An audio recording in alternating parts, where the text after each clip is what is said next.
Bye Chitale बंधू.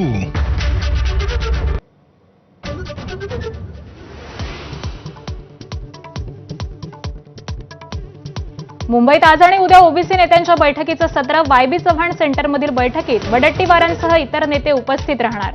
तर प्रलंबित मागण्यांसाठी अतुल सावेंनी उद्या बोलावली बैठक. श्रीकांत शिंदेंनी आज बोलावली शिवसेनेच्या खासदारांची दिल्लीत बैठक. उपराष्ट्रपती पदाचे उमेदवार सीपी राधाकृष्णन यांच्या विजयाच्या रणनीतीसाठी बैठकीचं आयोजन.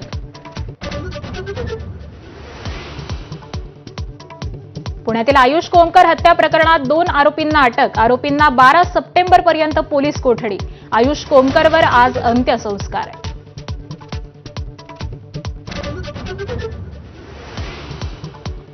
मंत्रालयाच्या 7व्या मजल्यावरच्या वावरावर निर्बंध. मंत्रिमंडळ बैठकीशी संबंधितांना प्रवेश.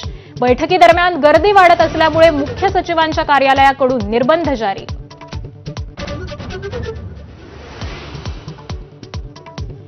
उद्या उपराष्ट्रपती पदाची निवडणूक. इंडिया आघाडी आणि एनडीएमध्ये हालचालींना वेग. आज दोन्ही आघाडीच्या खासदारांकडून मतदानाचा सराव केला जाणार.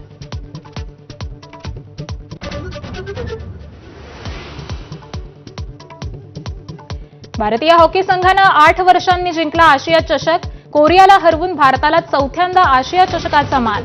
पुढच्या वर्षी होणाऱ्या हॉकी विश्वचषकासाठीही पात्र. मोदींकडून अभिनंदन.